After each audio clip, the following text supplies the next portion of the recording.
السلام عليكم ورحمة الله. إن الحمد لله نحمده ونستعينه ونستغفره ونعوذ بالله من شرور أنفسنا ومن سيئات أعمالنا.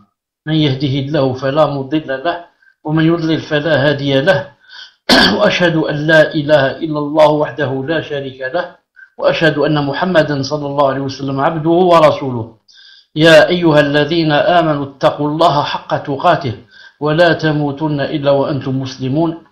يا أيها الناس اتقوا ربكم الذي خلقكم من نفس واحدة وخلق منها زوجها وبث منهما رجالا كثيرا ونساء واتقوا الله الذي تساءلون به والأرحام إن الله كان عليكم رقيبا.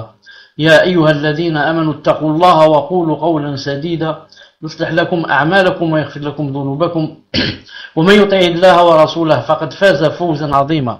ألا إن أصدق الكلام كلام الله وخير الهدي هدي محمد صلى الله عليه وسلم وشر الأمور محدثاتها وكل محدثة بدعة وكل بدعة ضلالة وكل ضلالة في النار. أما بعد, حياكم الله عز وجل en cette soirée du lundi 30 Muharram 1438 de l'Hégire, correspondant 31 octobre 2016 bi'idhnillahi ta'ala. Donc nous sommes avec le livre Thalathat al-Usul et le cours numéro 28 bi'idhnillahi subhanahu wa ta'ala. Pour faire une petite révision, nous avions dit que les piliers de la foi sont en nombre de 6. Ils sont croire en Allah, Azza wa Jal, en ses anges, en ses livres, en ses messagers, au jour dernier et au destin bon et mauvais. Et nous, maintenant, on est premièrement, c'est-à-dire croire en Allah subhanahu wa ta'ala. C'est-à-dire on est au premier pilier. Et on avait dit que la croyance en Allah subhanahu wa ta'ala se divise en 4 catégories. C'est-à-dire que, pour dire vraiment que quelqu'un croit en Allah Azza wa Jal, il faudrait qu'il croit en 4 choses. La première, il croit en son existence, Azza wa Jal. La deuxième, il croit en sa seigneurie, Azza wa Jal. La troisième, il croit en sa divinité, Azza wa Jal. Et la quatrième, il doit croire en ses noms et en ses attributs. Donc, 4 choses, bi'idhnillahi ta'ala. La première, c'est croire en son existence. La deuxième en sa seigneurie, la troisième en sa divinité, Uluhiyya, Azza wa Jal, et la quatrième en ses noms et en ses attributs. Nous, on a vu la croyance en son existence, Azza wa Jal. On a parlé de la croyance en sa seigneurie, Rububiyya, Azza wa Jal. Aujourd'hui, on va parler de sa croyance en sa divinité, Azza wa Jal, qui n'est autre que Tawhid al-Uluhiyya. Tawhid al-Uluhiyya. طيب Cheikh Ibn Uthaymin rahimahullah ta'ala dit Tawhid al-Uluhiyya, c'est-à-dire croire qu'il est Azza wa Jal la seule véritable divinité sans associé. Le terme ilah signifie ma'louh, c'est-à-dire celui qu'on adore par amour et vénération. Allah Azza wa Jal a dit dans Sourate al-Baqarah, il a dit وإلهكم إله واحد لا إله إلا هو الرحمن الرحيم 163 Al-Baqarah. Et votre divinité est une divinité unique, pas de divinité à part lui, le tout miséricordieux, le très miséricordieux. Allah subhanahu wa ta'ala a dit aussi شهد الله أنه لا إله إلا هو والملائكة وأولو العلم قائما بالقسط لا إله إلا هو العزيز الحكيم. Sourate Ali Imran 18. Allah atteste, et aussi les anges et les doués de science, qu'il n'y a point de divinité à part lui, le mainteneur de la justice, point de divinité à part lui, le puissant, le sage. Donc, dans ce verset, qui atteste de l'unicité d'Allah subhanahu wa ta'ala? Allah lui-même atteste. Allah lui-même, il a dit Allah atteste. Et qui atteste avec lui? Les anges, qui sont très proches de lui, et qui savent, qui ont la conviction que Allah subhanahu wa ta'ala, c'est lui, l'unique qui a le mérite d'être adoré. Et qui atteste aussi? Les doués de science, pas les ignorants. Les juhal, les kuffars, les juhal, ils savent pas ça, ils sont pas intéressés. Mais les doués de science savent qu'il n'y a point de divinité à part Allah Azza wa Jal qui mérite d'être adoré. Cheikh Ibn Uthaymin rahimahullah ta'ala dit le caractère divin le caractère divin de tout être adoré en dehors d'Allah est nul. Est nul. Comme le dit Allah subhanahu wa ta'ala dans le verset suivant, sur Al-Hajj 62, il a dit ذلك بأن الله هو الحق وأن ما يدعون من دونه هو الباطل وأن الله هو العلي الكبير. C'est ainsi qu'Allah est lui le vrai, c'est-à-dire le vrai qui mérite d'être adoré, alors que ce qu'ils invoquent en dehors de lui, c'est le faux. Non, le faux, c'est-à-dire la fausse divinité. C'est Allah qui est le sublime, le grand. Donc ça, c'est pour prouver quoi? Pour prouver que, en fait, les divinités, il y en a dans cette vie, beaucoup de divinités, et mais de fausses divinités. De fausses divinités. C'est pour ça qu'il a dit, c'est ainsi qu'Allah est lui le vrai. Le vrai, c'est-à-dire la vraie divinité. Le seul qui mérite qu'on l'adore. Alors que ce qu'ils invoquent en dehors de lui, les fausses divinités, il a dit, c'est le faux. Donc pour dire que il y a la vraie divinité et les fausses divinités. Cheikh Ibn Uthaymin rahmallahu ta'ala dit, le fait de les nommer divinités ne leur donne en rien le droit d'être adorés. Naam. Le fait qu'on dise d'elles, ce sont des divinités, ça ne veut pas dire qu'elles méritent d'être adorées. Mais nous, on adore la divinité qui mérite d'être adorée. Car parmi les divinités, il y a la vraie et les fausses. Une seule divinité, c'est la vraie. C'est Allah subhanahu wa ta'ala. Toutes les autres divinités sont fausses. Il dit, Cheikh Ibn Uthaymin dit, Allah azza wa jalla dit à ce sujet, au sujet de Al-Lat et Al-Uzza et Al-Mana, qu'on adorait autrefois, il a dit, إن هي إلا أسماء سميتموها أنتم وآباؤكم ما أنزل الله بها من سلطان. An-Najm 23. Ce ne sont que des noms que vous avez inventés, vous et vos ancêtres. Allah n'a fait descendre aucune preuve à leur sujet. Donc les statues qu'ils adoraient, les Korachites, autrefois les Koufars, et qu'ils appelaient, l'une ils appelaient Lat. Pour eux c'est le féminin d'Allah. Allah masculin, Al-Lat féminin. Que Allah nous préserve. Al-Uzza, naam, féminin de l'Aziz. Allah qui est l'Aziz. Et Manat, il a dit, qu'est-ce qu'il a dit ici? Il a dit, ce ne sont que des noms que vous avez inventés, vous et vos ancêtres. Mais Allah subhanahu wa ta'ala n'a fait descendre aucune preuve à leur sujet. Ensuite, Cheikh Ibn Uthaymin dit, Allah a relaté les propos suivants de Houd à son peuple, lorsqu'il a dit, sur Al-Araf, أتجادلونني في أسماء سميتموها أنتم وآباؤكم ما أنزل الله بها من سلطان. Araf 71. Allez-vous vous disputer avec moi et faire la polémique au sujet de noms que vous et vos ancêtres avez donnés, avez inventés, sans que Allah n'y fasse descendre la moindre preuve? Donc, comment vous allez vous disputer avec Allah subhanahu wa ta'ala? À propos de quoi? À propos de noms inventés. Des noms qui ont été inventés, Lat, Al-Uzza, Manat, tout ça, c'est pas Allah Ta'ala qui a dit d'adorer. Donc, c'est vous qui avez inventé ça. Il a aussi relaté les propos suivants à Youssouf, s'adressant à ses deux compagnons de prison, lorsqu'il a dit, sur Youssouf 39, Ya sahibi as-sijn, a arbabun mutafarriquna khayr, amillahu al-wahid al-qahhar. 40. ما تعبدون من دونه إلا أسماء سميتموها أنتم وآباؤكم ما أنزل الله بها من سلطان. Ô mes deux compagnons de prison, qui est le meilleur des seigneurs? Qui est le meilleur? Qui est le meilleur des seigneurs? Qui est le meilleur? Des seigneurs éparpillés ou Allah, l'unique, le dominateur suprême? Ô mes deux compagnons, qui est le meilleur? Dites-le moi. Des seigneurs éparpillés ou bien Allah Azza wa Jal, l'unique, le dominateur suprême. Ensuite il a dit, vous n'adorez en dehors de lui que des noms que vous avez inventés, vous et vos ancêtres, et à l'appui desquels Allah n'a fait descendre aucune preuve. Donc Yusuf alayhi salam a dit exactement comme ce qu'a rapporté Allah subhanahu wa jal par rapport à Houd. Il a dit que ce ne sont que des noms que vous avez inventés, vous et vos ancêtres. Cheikh Ibn Uthaymin rahimahullah ta'ala dit, C'est pourquoi les prophètes, paix et bénédiction sur eux, alayhim salatu salam, disaient à leur peuple, qu'est-ce qu'ils leur disaient? Allah Ta'ala dit, لَقَدْ أَرْسَلْنَا نُوحًا إِلَى قَوْمِهِ فَقَالَ, il a dit, يَا قَوْمِ اعْبُدُوا اللَّهَ مَا لَكُمْ مِنْ إِلَهٍ غَيْرُهُ إِنِّي أَخَافُ عَلَيْكُمْ عَذَابَ يَوْمٍ عَظِيمٍ. L'Araf 59. Que disaient les prophètes à leur peuple? Adorez Allah. Pour vous, pas d'autre divinité que lui. Je crains pour vous le châtiment d'un jour terrible. Donc ils sont tous venus pour dire à leur peuple, adorez Allah.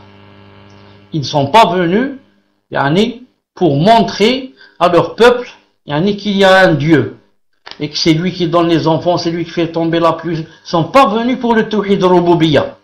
Tawhid Rububiyya, on a dit, même les kuffars savent que Dieu existe. Mais ils sont venus pour montrer Tawhid Uluhiyya, le Tawhid de la divinité. C'est-à-dire qu'on doit adorer Allah subhanahu wa ta'ala, qu'on doit l'adorer. Il a dit, cependant, les polythéistes ont refusé de répondre à cet appel et ont pris d'autres divinités qu'ils adorent en dehors d'Allah et auxquelles ils demandent soutien et secours. Or, Allah Azza wa Jal a invalidé le fait que les polythéistes s'orientent vers d'autres divinités au moyen de deux preuves rationnelles. Je répète, Allah Azza wa Jal a invalidé le fait que les kuffars, les polythéistes, s'orientent vers d'autres divinités. Il a invalidé cela au moyen de deux preuves rationnelles. Premièrement, ces déités et ces divinités adoptées n'ont aucune des caractéristiques de la divinité. En effet, elles ont été créées et n'ont rien créé. Elles n'apportent aucun bénéfice à leurs adorateurs et ne repoussent d'eux aucun mal. Elles ne peuvent leur donner la vie ni la leur ôter. Elles ne possèdent rien des cieux et ne sont pas associées à Allah en cela. Donc, pourquoi qu'ils adorent des choses qui ne peuvent ramener ni bien ni repousser un mal? Quelle est la grande preuve qu'ils ne peuvent même pas, par exemple, repousser un mal? Regardez par exemple quelqu'un qui adore la statue. S'il y a un chien qui va venir et il va uriner sur la statue ne peut pas repousser ce mal. C'est un mal d'uriner sur une statue. Donc la statue, elle dit, si c'était une divinité, elle n'aurait pas accepté qu'un chien, par exemple, vienne uriner sur elle. Non. Et elle ne peut rien faire. Et Ibrahim alayhi salam, lorsqu'il a cassé les statues, il les a cassées avec comment ça s'appelle, c'est pas la pelle, la pioche, je crois avec la pioche. Il a cassé les statues, la pioche, barakallahu khayr. Est-ce qu'elles ont pu faire quelque chose? Et mieux que cela, quand il a accusé la grande statue, il a mis sur elle la pioche, il a dit, demandez à cette statue, demandez-lui si c'est pas elle qui a cassé toutes les statues. Elle n'a pas pu se défendre. Elle n'a pas pu se défendre. C'est pour ça, Cheikh Ibn Uthaymin rahimahullah ta'ala dit ici, il a dit, elles ne possèdent rien des cieux. Ils ne sont pas associés à Allah en cela. Allah Ta'ala a dit, sur le Furqan, واتخذوا من دونه آلهة لا يخلقون شيئا وهم يخلقون ولا يملكون لأنفسهم ضرا ولا نفعا ولا يملكون موتا ولا حياة ولا نشورا. Mais ils ont adopté en dehors de lui des divinités qui, étant elles-mêmes créées, ne créent rien et qui ne possèdent pas la faculté de faire ni le mal ni le bien pour elles-mêmes et qui ne sont maîtresses ni de la mort, ni de la vie, ni de la résurrection. Donc ces divinités ne peuvent même pas se faire du bien à elles-mêmes, ni même repousser le mal qui leur arrive. Allah Ta'ala a dit aussi, قُلِ ادْعُوا الَّذِينَ زَعَمْتُم مِّن دُونِ اللَّهِ لَا يَمْلِكُونَ مِثْقَالَ ذَرَّةٍ. Saba 22. قُلِ ادْعُوا الَّذِينَ زَعَمْتُم مِّن دُونِ اللَّهِ لَا يَمْلِكُونَ مِثْقَالَ ذَرَّةٍ فِي السَّمَاوَاتِ وَلَا فِي الْأَرْضِ وَمَا لَهُم فِيهِمَا مِنْ شِرْكٍ وَمَا لَهُم مِّنْهُم مِّنْ ظَهِيرٍ وَلَا تَنْفَعُ الشَّفَاعَةُ عِندَهُ إِلَّا لِمَنْ أَذِنَ لَهُ. 22-23 Saba. Dis leur Muhammad, invoquez ceux qu'en dehors d'Allah vous prétendez être des divinités, ils ne possèdent même pas le poids d'un atome, ni dans les cieux ni sur la terre. Ils n'ont jamais été associés à leur création, et il n'y a personne parmi eux pour le soutenir. Donc, ces divinités que vous adorez, Allah Ta'ala veut leur dire, ils ne possèdent même pas un atome, ni dans les cieux, ni dans la terre. Bon, dans les cieux, c'est clair qu'ils n'ont aucune relation avec ce qui se passe dans le ciel. C'est Allah Ta'ala qui régit tout. Il dit, même ici, sur la terre, ils n'ont pas. Non. Ici, sur la terre, non, ils n'ont aucun pouvoir, bi'idnillahi subhanahu wa ta'ala. Ensuite, il leur dit, j'ai pas terminé, ensuite, il a dit, l'intercession auprès de lui ne profite qu'à celui en faveur duquel il l'a permis. Ensuite, Allah Ta'ala a dit aussi, l'Araf 191, ayushrikuna ma la yakhluqu shay'an wa hum yukhlaqun, 192, wa la yastati'una lahum nasran wa la anfusahum yansurun. Est-ce qu'ils assignent comme associés ceux qui ne créent rien et qui eux-mêmes sont créés? Comment? Allah Ta'ala veut dire, vous prenez comme associés, non? Ceux qui ne créent rien et qui eux-mêmes ont été créés. Non. Ensuite, il a dit, et ceux qui ne peuvent ni les secourir, ni se secourir eux-mêmes. Yani, Allah Ta'ala les blâme. Si tu prends quelqu'un comme associé, cet associé doit pouvoir t'aider. Mais le problème ici, il ne peut même pas s'aider lui-même, cet associé que vous prenez. Lui-même, s'il lui arrive du mal, il ne peut pas le repousser. Alors comment espérez-vous qu'il repousse un mal s'il vous atteint? C'est pas possible.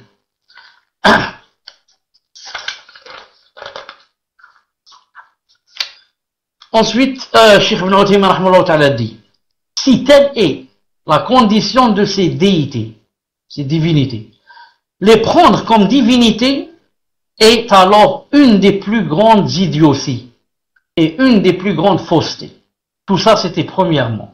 Deuxièmement, quelles sont les deux preuves que Allah Ta'ala subhanahu wa ta'ala avec lesquelles il a réfuté les fausses divinités. Deuxièmement, ces polythéistes reconnaissaient qu'Allah Azza wa Jal était l'unique Seigneur et Créateur, celui qui possède toutes choses, qui protège et qui n'a pas besoin d'être protégé.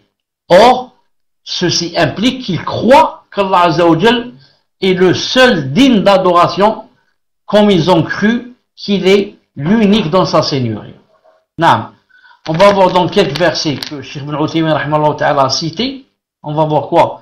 On va voir que Allah Ta'ala va leur dire que, puisque vous reconnaissez et vous attestez, naam, que je suis l'unique Seigneur, c'est-à-dire vous faites le tawhid, l'unicité de la seigneurie, de la rububiyya, donc vous devez par conséquent faire aussi le tawhid de la divinité de l'uluhiyya et m'adorer. Naam, Allah Ta'ala va établir la preuve sur eux de cette façon. Il va leur dire, puisque vous reconnaissez, vous dites vous-même que je suis le seul Seigneur, l'unique Seigneur, celui qui crée, celui qui fait tomber la pluie, celui qui commande cet univers, alors par conséquent vous devez aussi croire en l'unicité de ma divinité et donc m'adorer. Premier verset, sourate Al-Baqarah 21. يا أيها الناس اعبدوا ربكم الذي خلقكم الذين من قبلكم لعلكم تتقون. 22. الذي جعل لكم الأرض فراشا والسماء بناء وأنزل من السماء ماء فأخرج به من ثمرات رزقا لكم فلا تجعلوا لله أندادا وأنتم تعلمون. Alors écoutez, ô hommes, adorez votre Seigneur qui vous a créé, vous et ceux qui vous ont précédés, ainsi atteindriez-vous à la piété. Ensuite il a dit, c'est lui qui vous a fait la terre pour lit et le ciel pour toi. C'est lui qui précipite la pluie du ciel et par elle fait surgir toutes sortes de fruits pour vous nourrir. Ensuite il a dit, ne lui cherchez donc pas des égaux alors que vous savez tout cela. C'est-à-dire, Allah Ta'ala veut dire ici, puisque vous savez que c'est lui qui commande la terre et qui régit l'univers. La preuve, c'est lui qui fait la terre comme lit, le ciel comme toi, c'est lui qui précipite la pluie, c'est lui qui fait sortir toutes sortes de fruits, etc., pour vous nourrir. Alors il a dit, dans ce cas, vous deviez quoi l'adorer et ne pas lui chercher donc d'égal. Naam. Ensuite, dans un autre verset, sur Zukhruf, il dit وَلَئِنْ سَأَلْتَهُمْ مَنْ خَلَقَهُمْ لَا يَقُولُنَّ اللَّهُ فَأَنَّ يُؤْفَكُونَ. Et si tu leur demandes qui les a créés, ils diront très certainement Allah. Alors comment se fait-il qu'ils se détournent? Donc, Allah Ta'ala veut leur montrer que puisque vous faites le tawhid de la seigneurie, la preuve, si on leur demande qui les a créés, ils vont dire très certainement c'est Allah qui nous a créés. Donc vous reconnaissez que c'est lui le Seigneur de l'univers, c'est lui le créateur. Non. Alors comment se fait-il qu'il se détourne et ne l'adore pas? Allah Ta'ala veut dire que toute personne qui reconnaît le tawhid de la seigneurie doit reconnaître le tawhid de la divinité. Car le tawhid de la seigneurie ne fait pas de la personne une croyante. Il ne fait pas rentrer la personne au paradis.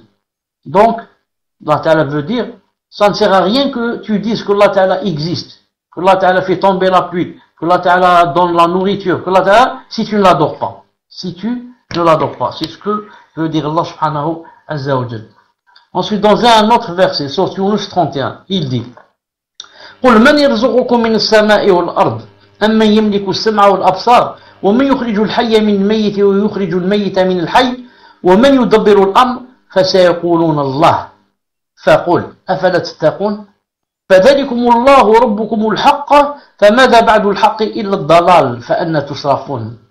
Dis, qui vous attribue de la nourriture du ciel et de la terre, qui détient l'ouïe et la vue, et qui fait sortir le vivant du mort et fait sortir le mort du vivant, et qui administre tout? Ils vont dire Allah. Dis alors, ne le craignez donc vous pas? Ne le craignez-vous donc pas? Donc, vous reconnaissez que c'est Allah subhanahu wa ta'ala qui attribue de la nourriture du ciel et de la terre. C'est lui qui détient votre ouïe et la vue. C'est lui qui fait sortir le vivant du mort et le mort du vivant. C'est lui qui régit tout, administre tout. Ils vont dire oui, c'est vrai, c'est lui, c'est Allah. Alors Allah Ta'ala va les blâmer. Donc, pourquoi vous ne le craignez pas? Craignez pas, en ce sens que, pourquoi alors vous ne l'adorez pas, alors que vous reconnaissez tout cela? Ensuite, il a dit, tel est Allah, votre Seigneur. Au-delà de la vérité, qu'y a-t-il donc sinon égarement?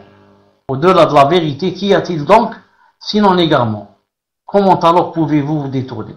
Non. Vous reconnaissez tout ça. Donc, vous connaissez la vérité. Et maintenant, à part la vérité, qu'est-ce qu'il reste? Il reste l'égarement.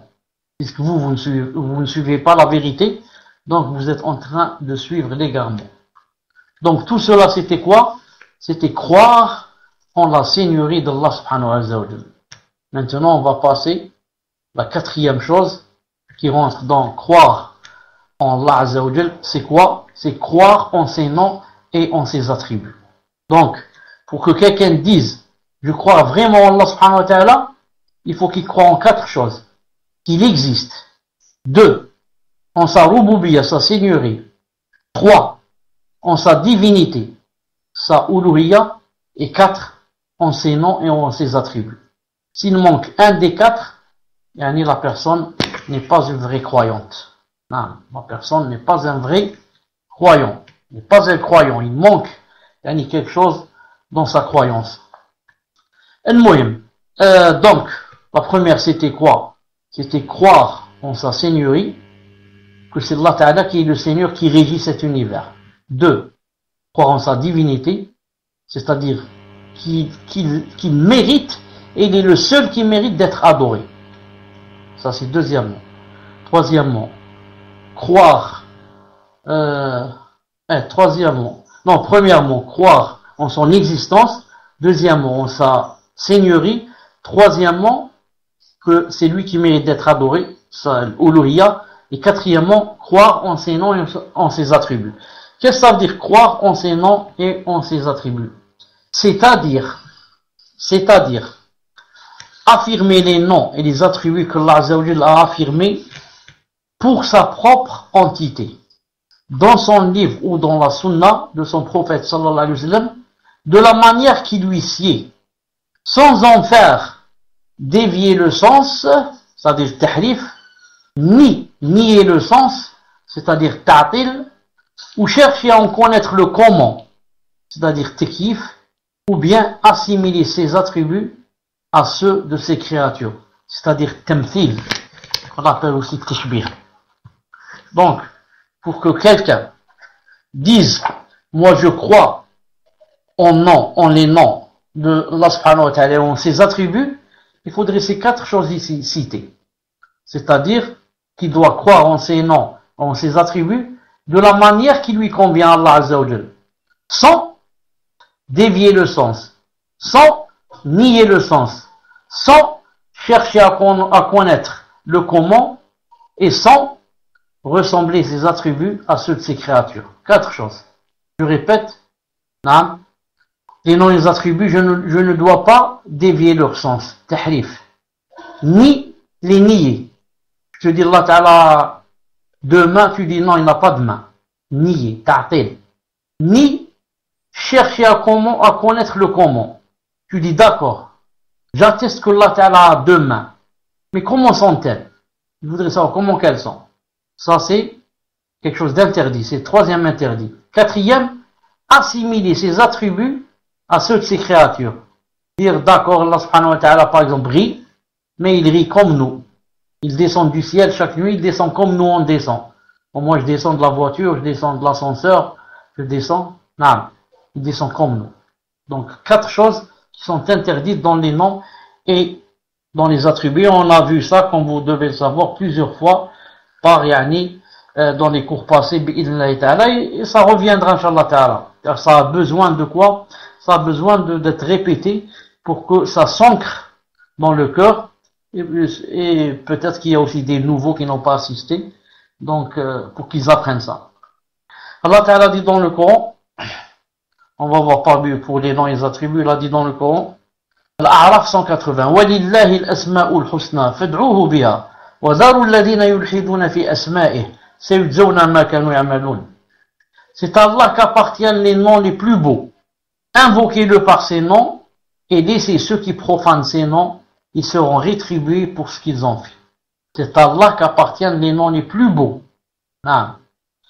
Invoquez-le, par ses noms et laissez ceux qui profanent ces noms, ils seront rétribués par ce qu'ils ont fait. Non. Il a dit aussi, Rum 27, وَلَهُ الْمَثَلُ الْأَعْلَى فِي السَّمَاوَاتِ وَالْأَرْضِ وَهُوَ الْعَزِيزُ الْحَكِيمُ. C'est à lui qu'appartiennent tous les attributs de la perfection, dans les cieux et sur la terre. C'est lui le tout-puissant, le sage. Il a dit aussi, Shura 11, لَيْسَ كَمِثْلِهِ شَيْءٌ وَهُوَ السَّمِيعُ الْبَصِيرُ. Il n'y a rien qui lui ressemble, et c'est lui l'audient, le clairvoyant.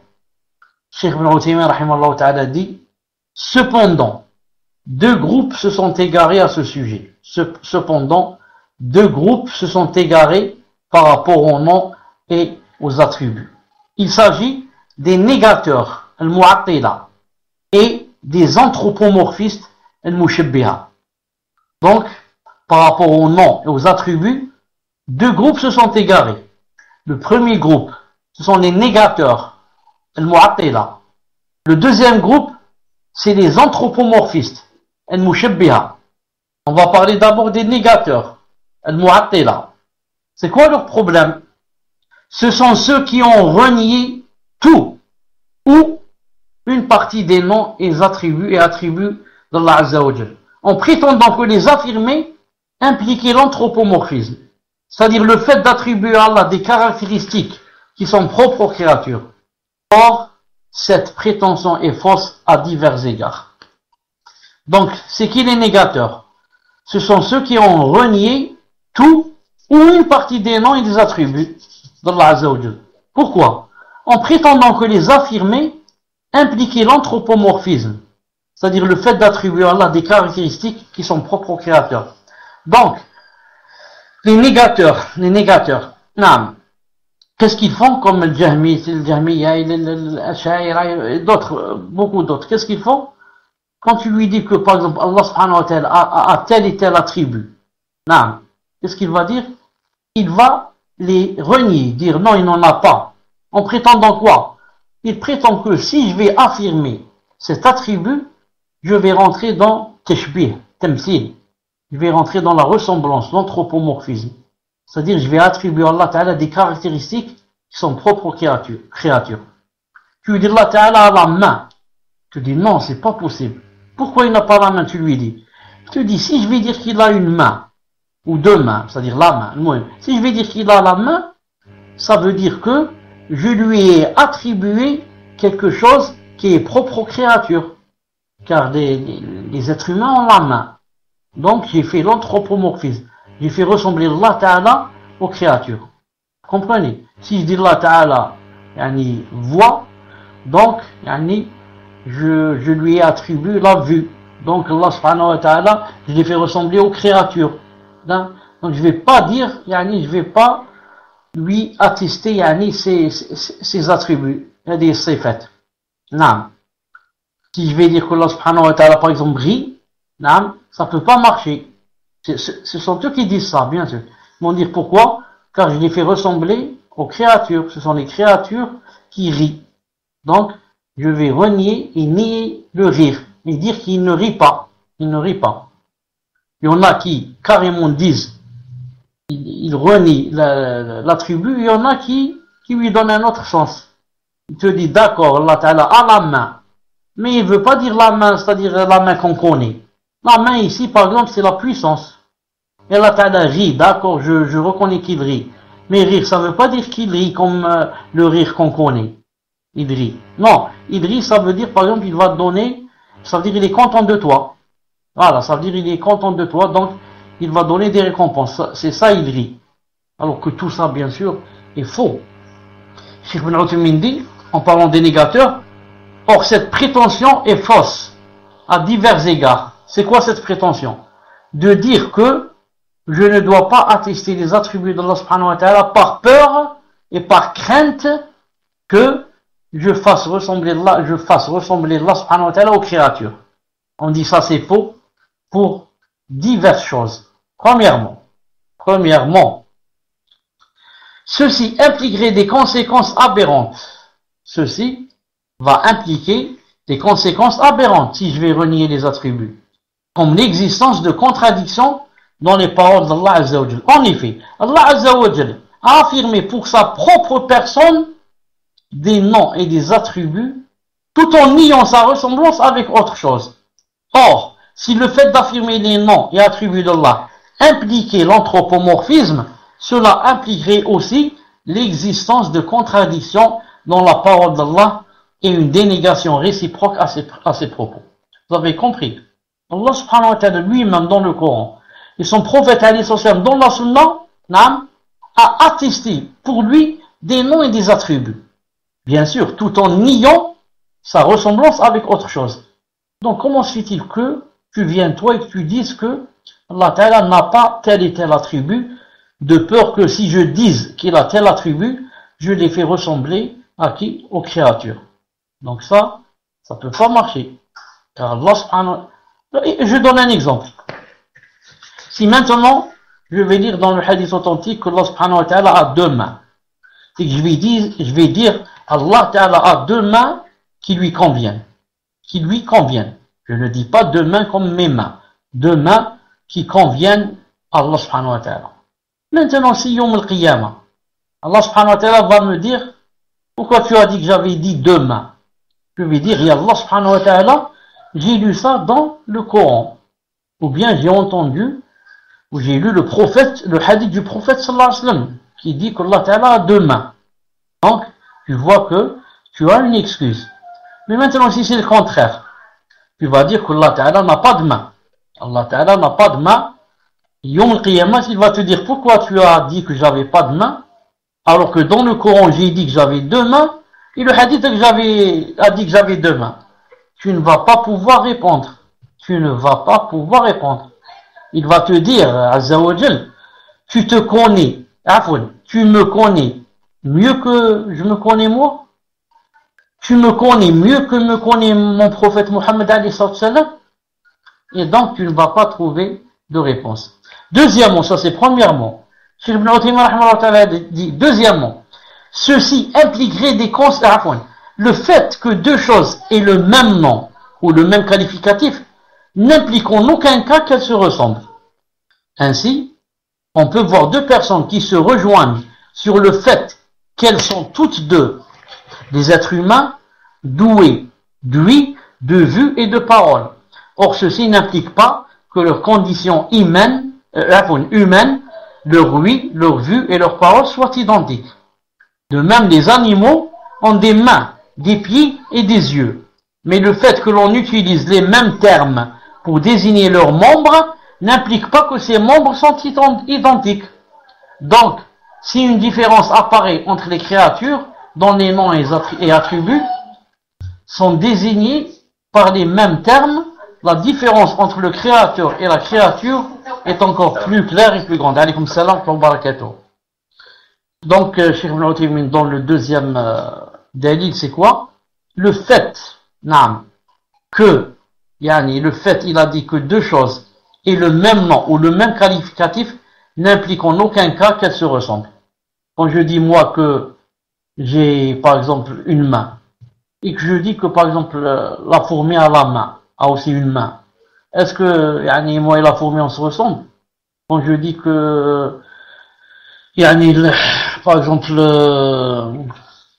mille choses, je dis que moi je vois et le singe aussi voit, est-ce que moi je ressemble au singe? Je ressemble au singe. Même la façon de voir n'est pas la même. Par exemple, moi je vois, le chien voit. On ne voit pas de la même façon, on n'a pas les mêmes yeux, même la vision. Moi je vois par exemple, lui il voit plus loin que moi, moi je vois les couleurs, lui il ne voit pas les couleurs. Seulement quelles couleurs? Moi je vois seulement le jour, lui il voit le jour et la nuit. C'est comme ça. Donc, le fait que deux choses aient le même nom, ça ne veut pas dire qu'elles se ressemblent en toutes choses. Quand je parle du couffin, je dis que le couffin a deux mains. Est-ce que quelqu'un va imaginer que ce sont deux mains avec des doigts et des ongles? C'est pas possible. Et des phalanges. Pourtant, le couffin a deux mains. Quand je dis la tête, bon, mais la tête de quoi? Il faut d'abord savoir. La tête de l'aiguille. La tête, le sommet de la montagne. La tête on dit, cette personne c'est la tête de ce groupe. C'est-à-dire le chef, le voyou. Et comme ça. Donc, ça, le nom c'est le même, mais le sens diffère. Mais le comment diffère. Non. Cheikh Ibn Uthaymin a dit donc ça, c'est par rapport à quoi? Par rapport au premier groupe, les négateurs, qui disent on ne doit pas attester les noms et les attributs, surtout les attributs, parce qu'on fait ressembler Allah subhanahu wa ta'ala à ses créatures. Cheikh Ibn Uthaymin a donné deux dalils, Inch'Allah ta'ala, qui vont tomber par terre, toute personne qui veut polémiquer. Ensuite, il va passer, deuxièmement, aux anthropomorphistes, al-mushabbiha, ceux qui font ressembler Allah subhanahu wa ta'ala à ses créatures, ou bien le contraire. Il a dit, al-mushabbiha, ce sont ceux qui affirment les noms et attributs d'Allah Azza wa Jal en les comparant à ceux de ses créatures. Ils prétendent pour se justifier que c'est ce qui découle des textes, étant donné qu'Allah Azza wa Jal s'adresse aux serviteurs au moyen de termes qu'ils comprennent. Donc, si Allah Ta'ala dit qu'il a deux mains, ça veut dire qu'il a deux mains comme nos mains.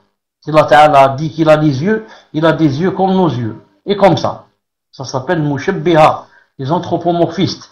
Et leur preuve, c'est quoi? Ils se justifient quoi? En disant que c'est ce qu'il y a dans les textes. Allah Ta'ala parle des mains, on ne connaît pas d'autres mains que la main qu'on connaît. S'il dit qu'il rit, on ne connaît pas, qu'est-ce que ça veut dire le rire? Si ce n'est le rire qu'on connaît. S'il dit qu'il descend, il n'y a pas de descente, sauf celle qu'on connaît. Et comme ça, donc il ressemble à ces créatures, ou l'ayadu billah. Cheikh Ibn Uthaymin va réfuter cela en citant deux choses, deux dalils. Premièrement, il a dit, la ressemblance d'Allah subhanahu wa ta'ala à ses créatures est une aberration que rendent caduques la raison et la religion. La ressemblance d'Allah subhanahu wa ta'ala est une aberration qu'on peut réfuter par deux choses. Par la raison d'abord, ensuite par la religion, par les textes. Or, il est impossible que ce qui découle des textes du Coran et de la Sunna soit une aberration. Donc Donc c'est impossible que s'il vient du texte et la sunna soit une aberration. Deuxièmement, s'il est vrai qu'Allah Azza wa Jal s'adresse aux serviteurs au moyen de termes qu'ils comprennent, comme vous dites, cela ne concerne que l'origine du sens du terme. Ça concerne seulement l'origine. En effet, la réalité et l'essence de sa signification font partie des choses dont Allah Azza wa Jal s'est réservé la connaissance concernant son être et ses attributs. Ainsi, lorsque Allah Azza wa Jal affirme pour sa propre personne, par exemple, qu'il a lui, c'est-à-dire qu'il entend.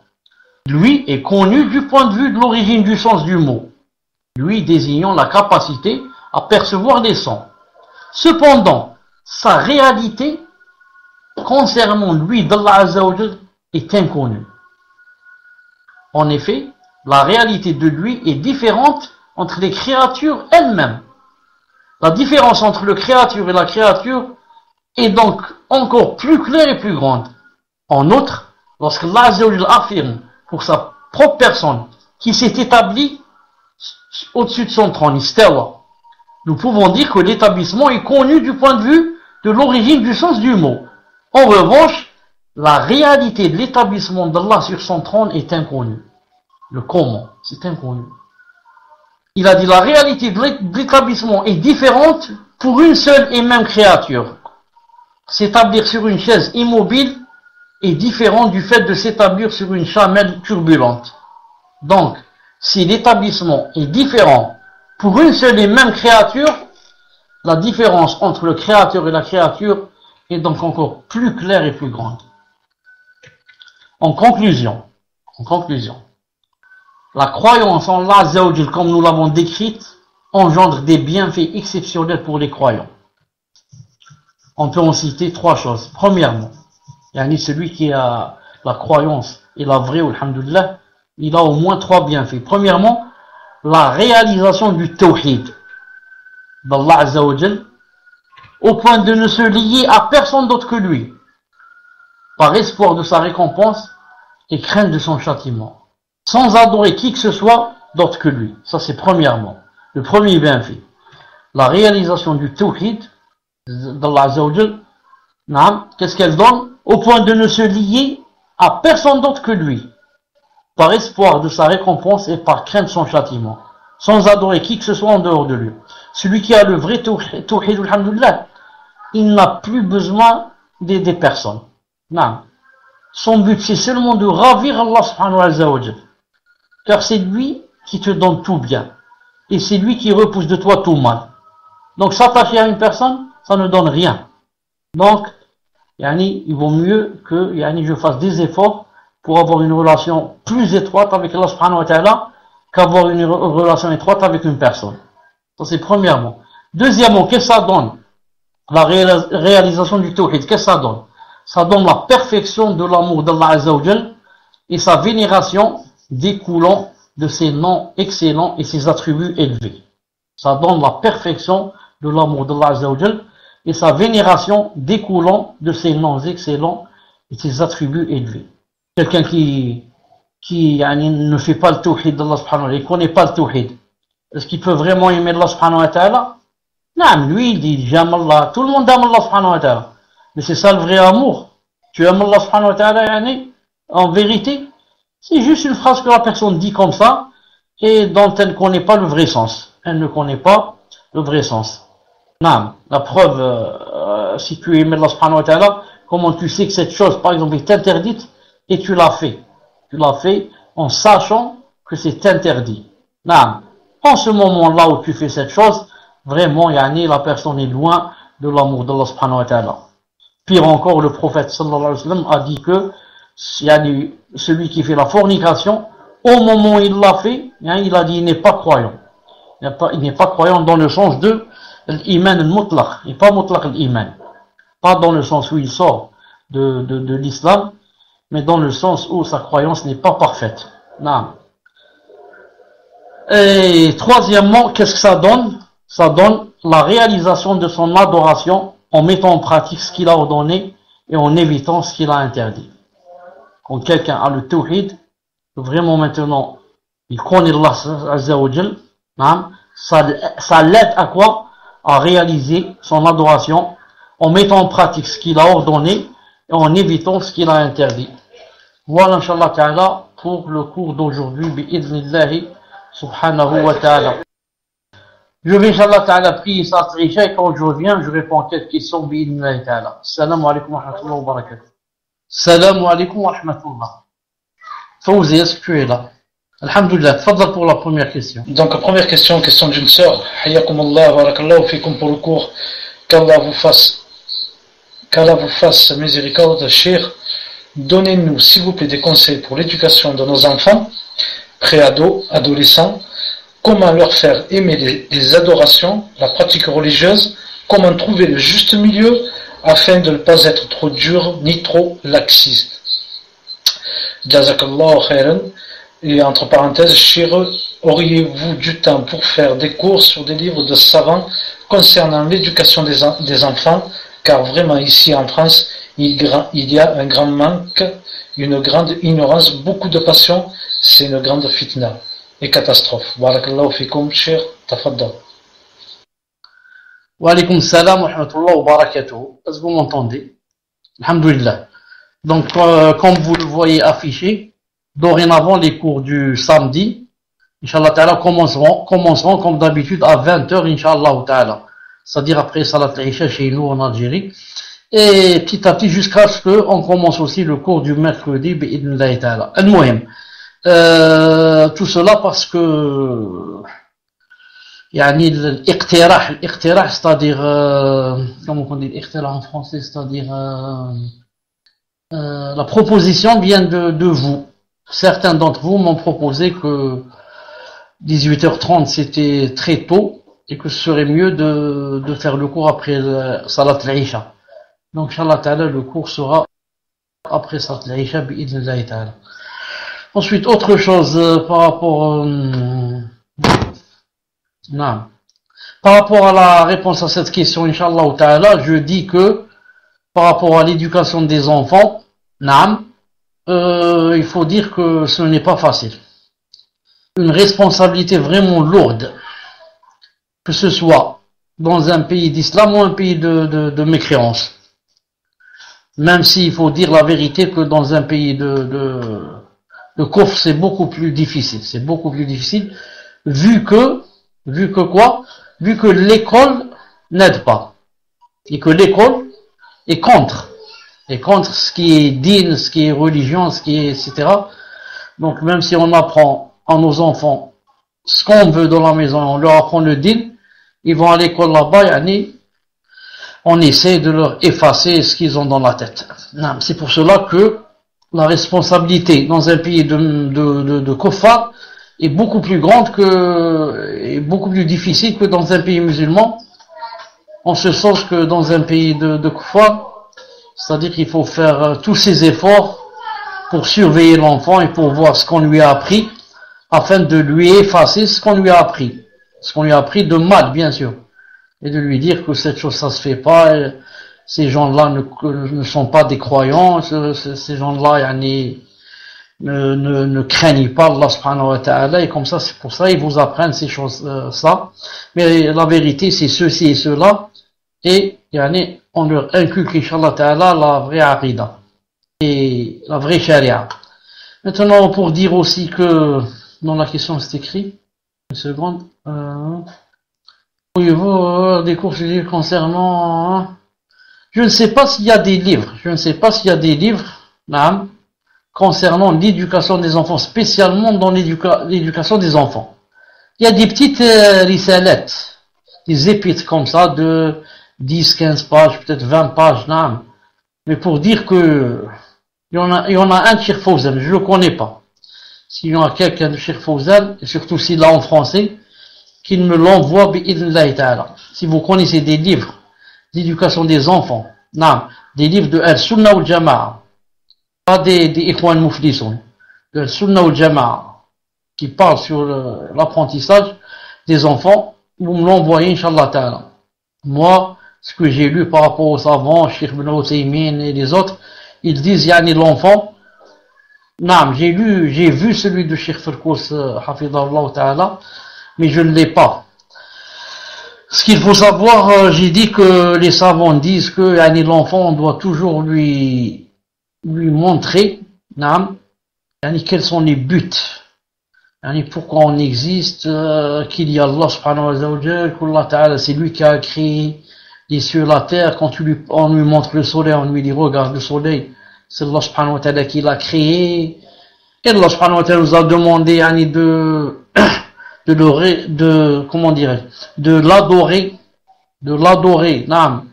et on doit remercier Allah subhanahu wa ta'ala pour tout ce qu'il nous donne. Et on lui parle de la aqida, que demain on va rencontrer Allah ta'ala, etc. En mettant entre parenthèses que l'enfant, bien sûr, toujours posera des questions qui pour nous paraissent bêtes, ou bien des questions qui n'ont pas de réponse, mais que on doit toujours répondre, même si c'est d'une manière évasive. On doit toujours répondre et dire que par exemple il y a certaines questions que Allah subhanahu wa ta'ala a laissé comme ça, par exemple, que pour qu'on connaisse ça le jour de la résurrection. Il va dire comment qu'il est, sa taille, ceci, est-ce qu'il a de grands yeux, est-ce qu'il a ceci, cela, tout ça. Il faut toujours parler avec des règles. qu'Allah Ta'ala, je t'ai dit plusieurs fois que Allah Ta'ala ne ressemble à aucune de ses créatures. Et aucune de ses créatures ne ressemble à Allah. Je t'ai dit plusieurs fois que personne n'a vu Allah jusqu'à aujourd'hui. Ni les anges, ni les messagers. Donc, comment nous, on a pu le voir. Et si on n'a pas pu le voir, comment vais-je te dire comment qu'il est exactement. On le verra Yawm al-Qiyamah. Les croyants, quand ils seront au paradis, ils verront Allah subhanahu wa ta'ala. Ne pose pas de questions en ce sens, car il n'y a pas de réponse. Maintenant, comment qu'il est décrit le nous, ça, il est comme il s'est décrit dans le Coran et dans la Sunna. On lui cite quelques attributs qu'on connaît, les noms qu'on connaît, et on essaye de lui apprendre ce qu'on peut, et ce qu'on peut bi'idhnillahi ta'ala. Ensuite là, je profite pour dire une chose, il ne faut pas être très, comment dirais-je, très sévère avec les enfants, et essayer de tout leur apprendre, et essayer qu'ils pratiquent tout, jusqu'à ce qu'ils détestent ceci, et veulent s'en éloigner. Il y a beaucoup d'enfants, beaucoup. On ne peut pas les compter. Dites, écrivez numéro 1 si vous m'entendez. Il y a beaucoup d'enfants, comme j'ai dit, on ne peut pas compter leur nombre, qui ne prient que pour faire plaisir aux parents. En d'autres termes, qui ne prient même pas avec les ablutions. Mais ils savent qu'on n'a pas le délit que ce qu'il a fait les ablutions, on n'a pas fait. On va dire, j'ai fait les ablutions, je les ai pas perdues depuis, par exemple, Salat Allah, alors que peut-être ils sont les ablutions. Beaucoup d'enfants font ça. Donc il faut pas être très sévère avec les enfants. C'est pour ça que, par exemple, comme dit Cheikh Ibn Uthaymin, par exemple, si on prend un enfant pour Umrah et Hajj, etc. Il a dit, s'il n'a pas maintenant, il n'est pas pubère, ce qu'il fait maintenant, ce n'est pas obligé qu'il le fasse. Ça, le Hajj n'est pas obligé pour lui, la Umrah n'est pas obligé pour lui avant la puberté. Donc si on le prend avec nous, Cheikh Ibn Uthaymin dit, s'il fait des choses bien, il fait tawaf, il fait ceci, cela, on lui dit masha'Allah, etc. Et s'il dit j'ai oublié ou j'ai pas fait ça, c'est pas la peine de lui dire va refaire. Pourquoi? Déjà c'est pas une chose obligatoire. Ce qu'il faut, la chose à laquelle il faut donner beaucoup d'importance, c'est lui apprendre la salat. La salat à l'heure. Insister, pour qu'il prie et qu'il prie à l'heure, les deux à la fois. Et on commence à l'habituer. De temps en temps, il rate une prière. De temps en temps, il peut pas se réveiller. De temps en temps, tout ça, on ferme plus ou moins les yeux. À partir de 10 ans, on devient plus sévère. Quand l'enfant a 10 ans, il est assez âgé. Il connaît bien le mal et le mal, le bien et le mal. Il sait très bien que il faut prier à l'heure et comme ça. Ça ne fait rien de temps en temps donc de le gronder, de temps en temps de le punir. Mais pas être sévère au point de lui faire détester la religion. Inch'Allah Ta'ala, dès que j'aurai le livre sur la façon d'éduquer les enfants, Inch'Allah Ta'ala, on le lira ensemble, bi'idhnillah subhanahu wa ta'ala. Tfaddal. Barakallahu fikum, Cheikh. Prochaine question, question numéro 2, question d'une sœur. Qu'Allah vous préserve, cher. Alhamdulillah, par la grâce d'Allah, mes filles ont bien compris qu'Allah nous voyait où que l'on soit, alors que nous ne le voyons pas. Qu'Allah nous entend et entend même les pas d'une fourmi dans le noir. Mais il y a une question qui revient souvent. Qui est, mais qui a créé Allah? Alhamdulillah, nous essayons de leur créer au mieux, mais elles ont du mal à comprendre qu'Allah n'a pas de début ni de fin. Si vous pouvez me donner un conseil pour bien leur faire comprendre, barakallahu fikum. Tfadal ya Cheikh. Donc maintenant, on vient de m'envoyer un lien sur un livre. Je demande à Contact Sœur si elle peut afficher le lien, si elle peut mettre le lien sur l'affiche.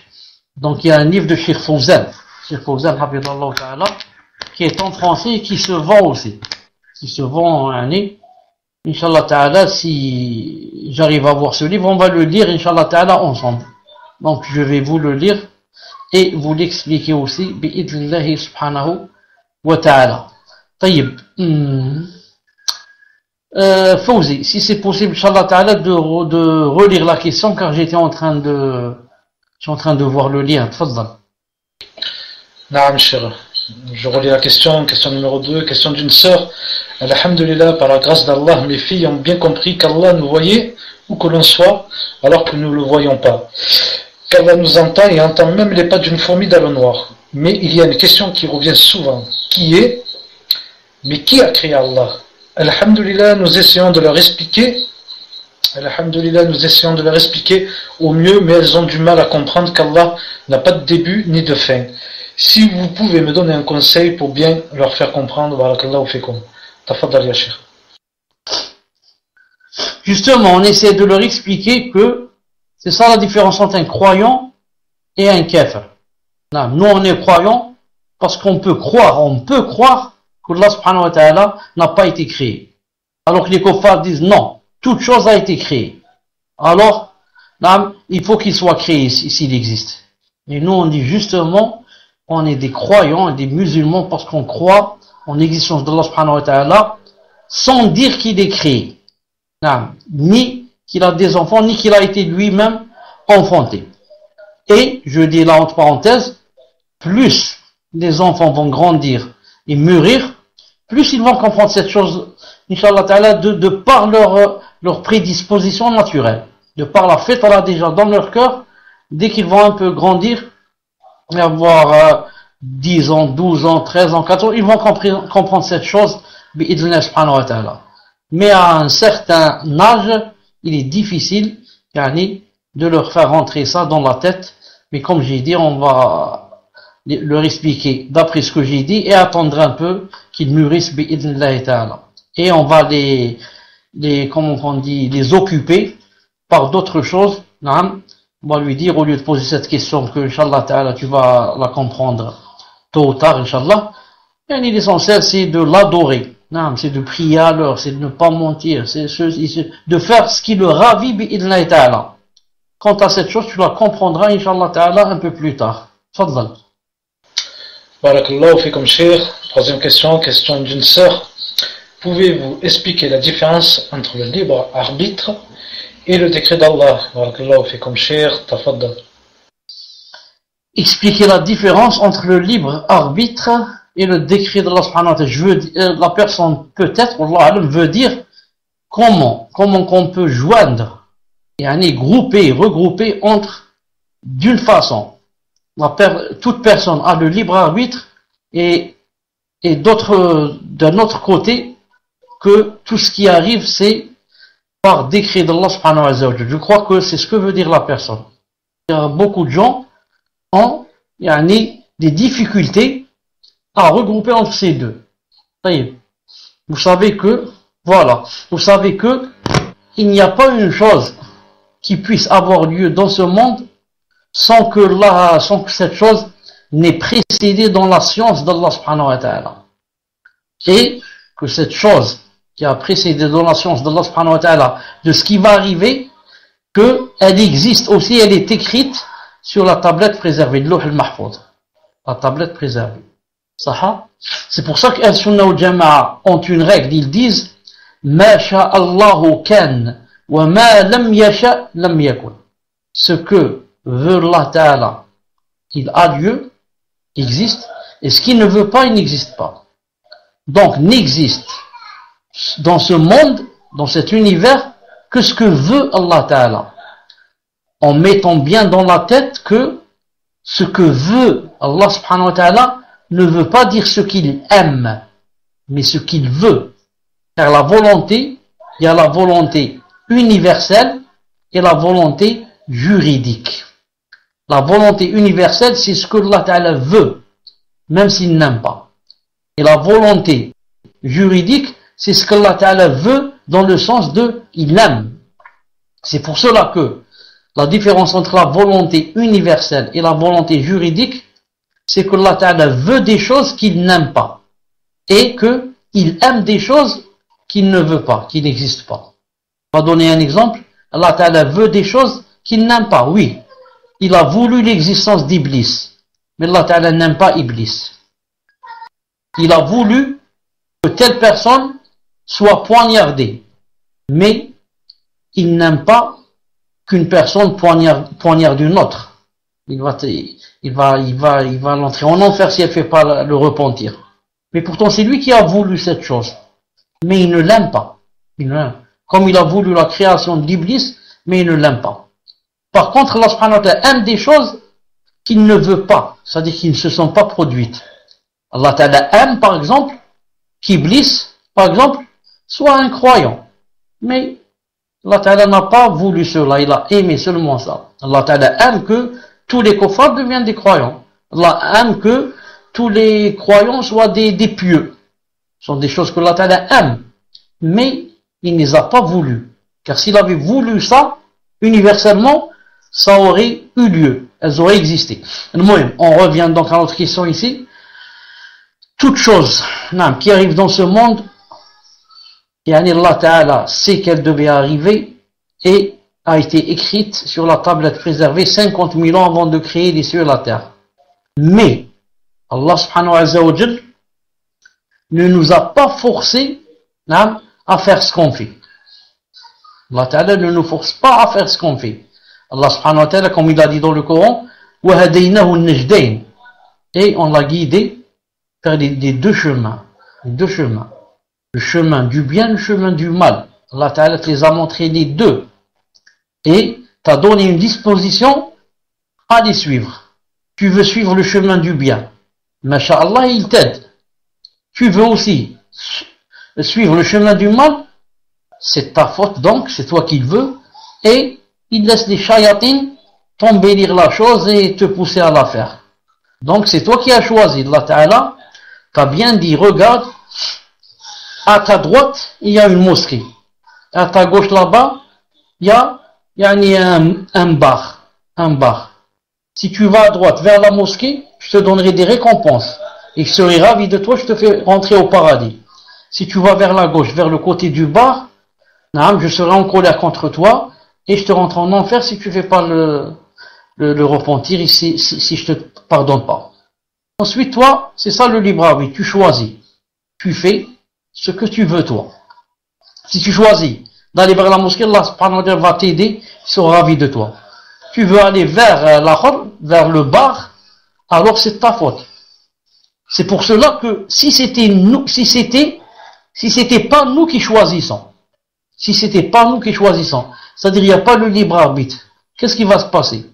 Il va se passer que Yom al-Qiyamah, quand Allah Ta'ala va te dire, j'ai décidé de te faire entrer en enfer, tu vas dire pourquoi Allah? Il te dira parce que tu as fait telle et telle chose qui sont pas bien. Tu vas dire, Allah subhanahu wa ta'ala, c'était écrit contre moi. Tout ça, je n'avais pas le libre arbitre.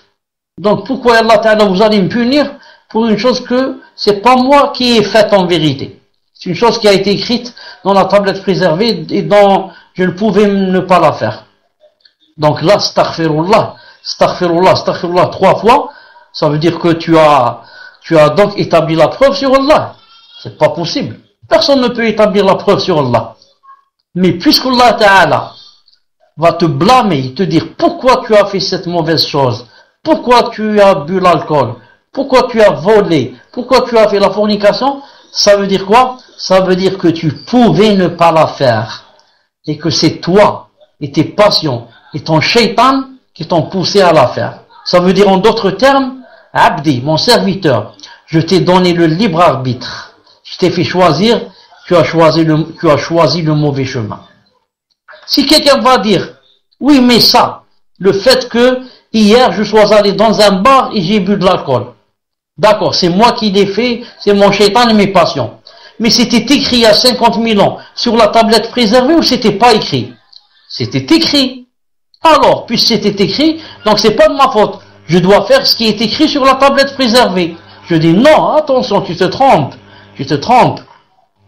Allah Ta'ala, quand il a écrit, ça fait 50 000 ans, que hier, tu es allé dans un bar pour boire de l'alcool. Il a écrit ça, il s'est écrit, ça fait 50 000 ans sur la tablette préservée. Mais, il a écrit, c'est pas pour te forcer que tu ailles boire, mais parce qu'il savait que tu allais boire. Donc il a écrit, c'est tout. Et ilmihi sabir, de par sa science, sa grande science qui n'a pas de limite, il a su que tel jour, tu allais boire de l'alcool. Donc donc, avant de te créer, il a écrit. Il a écrit sur la tablette préservée, telle personne va boire de l'alcool. Mais il t'a pas forcé à aller boire. Et bien sûr, puisque c'est écrit, tu vas boire. Mais pourquoi? Parce qu'il savait que tu allais boire, c'est tout. C'est comme, et aussi, s'il sait que tu vas prier, il va écrire que tu vas prier. Quand il sait aussi que tu vas donner de l'aumône, il va écrire. 50 000 ans avant, il va écrire que cette personne va donner de l'aumône. Cette personne va prier la nuit. Et comme ça. Donc, Allah Ta'ala, ce qu'il a écrit sur la tablette préservée, ce n'est pas pour te forcer à le faire. Parce qu'il sait que tu allais le faire. C'est tout. C'est pour ça qu'il l'a écrit. Donc, personne ne peut dire, c'était écrit sur la tablette préservée, donc je dois faire cette chose. Non, c'est pas comme ça. C'est pour cela, pour que vous compreniez encore davantage cette chose, Allah Ta'ala, s'il avait voulu, il n'aurait rien écrit sur la tablette préservée. Et il attend que la personne fasse la chose, ensuite ils ordonnent aux anges. Il dit, écrivez que il vient de boire de l'alcool. Écrivez que il vient de voler. Écrivez que il vient de faire cette chose. Et le bien aussi. Écrivez qu'il vient de prier. Écrivez que il est allé au Hajj. Allah Ta'ala aurait pu faire cela. Donc dans ce cas, tu peux pas dire pourquoi ya Allah vous avez écrit, j'ai rien écrit. J'ai attendu que tu fasses et j'ai écrit. Mais ça c'est par rapport à quelqu'un qui n'est pas sûr que tu fasses la chose. Il va dire non, j'attends qu'il la fasse, ensuite j'écris. C'est comme mon fils qui va me dire demain je vais aller je ne sais où te rapporter telle chose. Je lui dis rapporte, après on va parler. Car d'ici demain il va changer d'avis, ou bien il va tomber malade, ou bien il va mourir, il ne va pas la faire. Mais Allah Ta'ala non.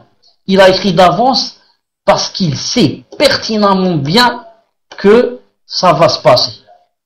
Allah Ta'ala sait dans des millions d'années des milliards d'années ce qui va arriver à la seconde.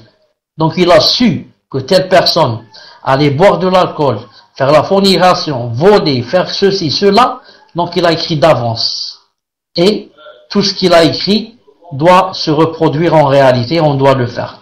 Pas dans le sens où il nous a obligés à le faire, mais dans le sens où il a su qu'on allait le faire et il a écrit d'avance, c'est tout. Voilà, Inch'Allah Ta'ala, la réponse. Et comme c'est très important, et c'est dans la aqidah et c'est dans le qada ou le qadar, je voudrais demander à cette personne qui a posé la question, et il faut aussi demander-lui si elle a compris, ou bien je répète, car c'est très important et je suis prêt à répéter 2 ou 3 fois, Inch'Allah Ta'ala. J'attends la réponse. Non, cher, donc que la personne me contacte, si elle a bien compris ou pas. Et le temps que, je ne sais pas si on passe à la prochaine question, le temps qu'elle me réponde, ou bien vous attendez. Taïba, ok, Inch'Allah. Taïba, on peut gagner du temps en répondant à une autre question, le temps que, Inch'Allah, la personne donne son avis. Non, cher, en fait, la personne, son pseudo est bloqué. Je n'arrive plus à la contacter, comme elle est ressortie du salon et elle est rentrée. Donc je demande à la personne de me débloquer pour m'envoyer le message. Inch'Allah. Et ensuite on passe à la 4e question, question d'une... Quel est le jugement d'apprendre les 99 noms d'Allah Azzawajal en se basant seulement sur l'explication donnée dans les livres de grands savants? Et pour la sœur, alhamdoulilah, c'est beaucoup plus clair pour elle, elle dit. Je viens juste de recevoir la réponse. Vous m'entendez, Inch'Allah? Alhamdulillah. Par rapport aux 99 noms d'Allah Azza wa Jal, il faudrait savoir une chose, c'est que il n'y a pas, comment dirais-je, il n'y a pas un accord total entre les savants que les 90 sont tel et tel nom. Vous allez prendre les 99 noms d'Allah Azza wa Jal chez Cheikh Ibn Uthaymin, et les 99 chez Zama, peut-être Ibn Taymiyyah ou Ibn Qayyim ou là, le Cheikh Fawzan, ou là, vous allez trouver que, par exemple, celui-là il dit de tel nom, c'est un nom, et l'autre il dit non, ça c'est pas un nom. Comme par exemple le Nour. Par exemple, on va trouver un savant qui va dire Nour c'est un nom d'Allah. On va trouver un autre savant qui va dire non, Nour c'est pas un nom. C'est un attribut. At-Tabib, comme a dit le prophète islam, il a dit Inna Allah huwa Tabib. Il a dit au Tabib huwa Allah. Le docteur c'est Allah subhanahu wa ta'ala. Donc Tabib, certains vont dire que c'est un des noms d'Allah ta'ala, et d'autres par exemple comme Cheikh Firkous Hafidallah, il va dire non, c'est un attribut, c'est pas un nom. Et comme ça, al-muhim. Donc maintenant, supposons que il y ait un livre où les 99 noms, c'est sûr que c'est tel et tel nom. Par exemple, je vais prendre un livre d'un grand savant, par exemple Cheikh Ibn Uthaymin, je vais dire c'est un grand savant, donc je trouve mon cœur penché à croire que donc les 99 noms qu'il a cités, ce sont ça, les 99 noms d'Allah subhanahu wa ta'ala. Parce que maintenant j'ai les 99 noms. Maintenant, qu'est-ce que je dois faire pour avoir la récompense citée dans le hadith? Je dois d'abord les connaître, ces noms. Ici on les connaît, alhamdoulilah, Zama, Cheikh Ibn Uthaymin les a cités. Deuxièmement, connaître leur sens. Connaître leur sens. Troisièmement, je dois appliquer ce qu'il y a dans leur sens. Appliquer ce qu'il y a dans leur sens. Donc les connaître, les apprendre, et ensuite les comprendre, et ensuite appliquer ce qu'il y a dans le sens du nom. Je donne un exemple. Si maintenant, parmi les noms, se trouve par exemple Sami'. Sami', ça veut dire l'audience, celui qui entend. Donc je dois apprendre que Allah Ta'ala est Sami'. J'ai compris que Sami' veut dire l'audience. Maintenant, ce que je dois faire aussi, c'est pratiquer. C'est aller à la pratique de ce qui découle de ce nom. Qu'est-ce qui découle de ce nom? Il découle que maintenant, puisque j'atteste que Allah Ta'ala entend, donc il ne doit pas m'entendre en train de dire des choses qui sont haram, en train de mentir, en train de calomnier, en train de parler de quelqu'un qui est absent, quelque chose de mal, de dire des gros mots, d'insulter, et comme ça. Parce que j'ai appris que Allah Ta'ala était l'audient. Ça, c'est un exemple. Ça, c'est un exemple, bi'idnillahi ta'ala. Voilà, Inch'Allah Ta'ala, pour la réponse. Tfaddal. Barakallahu fikum Cheikh. Donc on passe à la dernière question, question numéro 5, question d'une sœur. Parfois, je n'avais pas le mic. Donc on passe à la dernière question, question numéro 5, question d'une sœur. Est-ce que les ablutions passent sur les cheveux huilés d'huile d'olive? Y a-t-il des avis? Barakallahu fikum Cheikh. Tafaddal. Oui, avant d'oublier par rapport aux 99 noms, ça ne veut pas dire que le hadith qui a cité que Allah Ta'ala avait 99 noms, ça ne veut pas dire que Allah Ta'ala n'en a que 99. Mais il en a beaucoup plus. Comme dans le hadith, Allahumma inni abdukum abdi, jusqu'à ce qu'il ait dit à la fin, il a dit أسألك بكل اسم هو لك سميت به نفسك أو استأثرت به في علم الغيب عندك. Donc Allah Ta'ala a des noms qu'on ne connaît pas et qu'il a tenu secret chez lui et dont il n'a fait, il ne les a montrés à personne, ne les a cités à personne.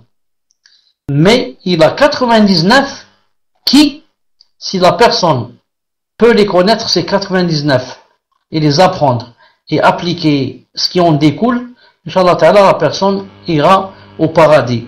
Naam. Donc, est-ce que les ablutions passent sur les cheveux huilés d'huile d'olive? Y a-t-il des avis? Avant d'oublier, Fauzi, regarde la quatrième personne, la troisième personne, 1, 2, 3 par en haut, qui s'appelle Athéis. Athéis.